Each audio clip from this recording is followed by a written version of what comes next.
सिद्धेभ्यः ओम नमः सिद्धेभ्यः ओम नमः सिद्धेभ्यः। सभी हमारे साथ नमोकार मंत्र बोलेंगे। नमो सिद्धाय नमो आर्याय नमो वज्राय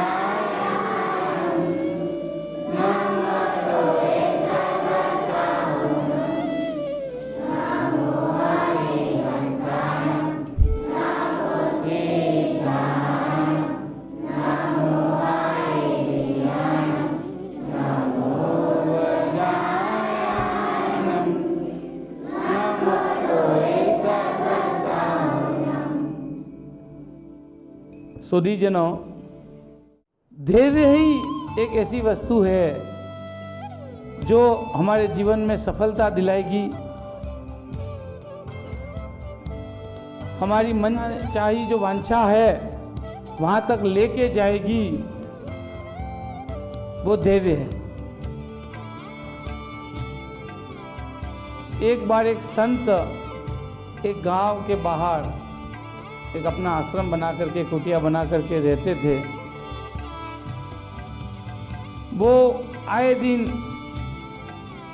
में जब भी जब तब करने बैठते, ध्यान में बैठते, तो चाहोगे वो पाओगे, जो चाहोगे वो पाओगे बोला करते थे, जोर जोर से बोला करते थे।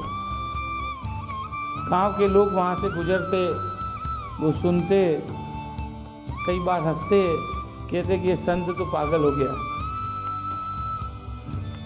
हमेशा यही बोलता रहता है कि जो चाहोगे वो पाओगे।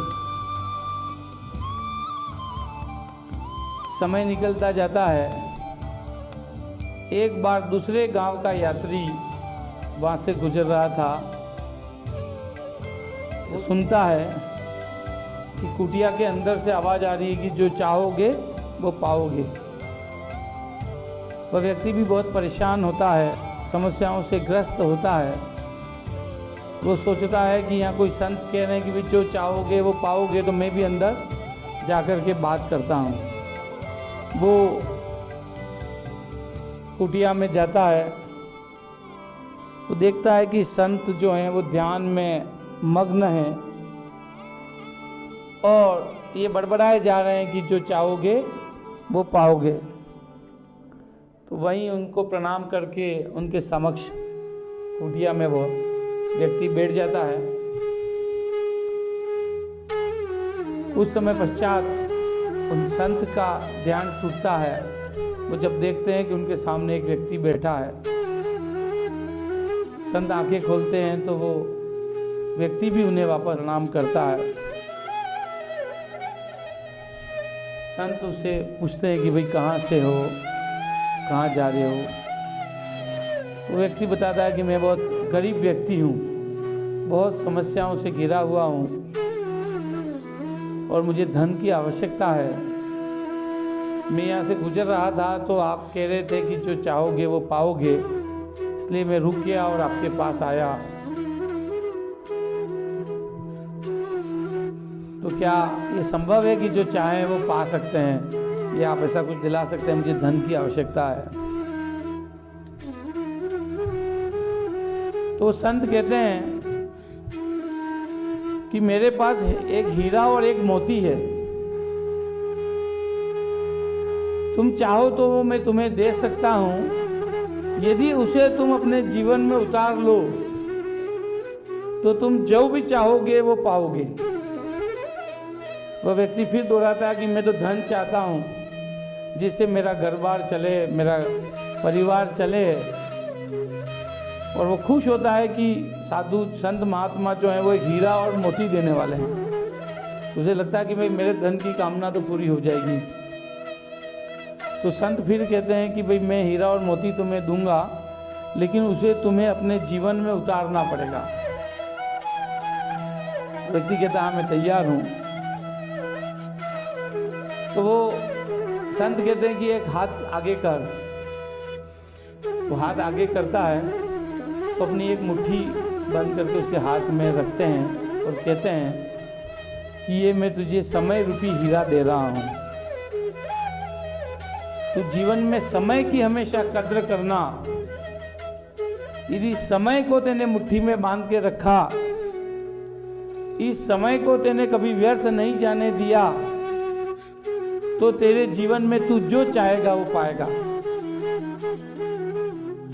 फिर वो दूसरा हाथ आगे करने को कहते हैं। व्यक्ति दूसरा हाथ आगे करता है, वो अपनी दूसरी मुट्ठी उसके हाथ में रखते हैं और कहते हैं कि मैं धैर्य का मोती तेरे हाथ में दे रहा हूं। कितनी भी कठिन परिस्थिति आ जाए, जीवन में कोई भी संकट आ जाए, तो अपना धैर्य मत खोना। अपने धैर्य रूपी मोती को अपने धारण करके ही रखना, तो तेरे सारे संकट हट जाएंगे। वो व्यक्ति वो चीजें लेकर के चला जाता है और वो जीवन में एक बात गांठ बांध लेता है कि समय को मुझे कभी भी जीवन में व्यर्थ नहीं जाने देना है और किसी भी कठिन परिस्थिति में धैर्य को नहीं छोड़ना है। इस कहानी से हम ये सीख सकते हैं कि समय की कितनी उपयोगिता है, समय का कितना महत्व है। यदि हम समय के महत्व को समझ जाएं, इस समय को हम व्यर्थ नहीं जाने दें, समय का हम सदुपयोग करें, एक एक पल का, एक एक मिनट का, एक एक घंटे का हम सदुपयोग करें, तो हम हमारे जीवन में हम जो चाहते हैं वो कर पाएंगे। और जब भी हम किसी संकट में हों, चाहे कैसी भी परिस्थिति हो, और हम हमारा धैर्य नहीं छोड़ेंगे, तो उन सारी परिस्थितियों से पार होकर के हम हमारे लक्ष्य तक जरूर पहुंचेंगे।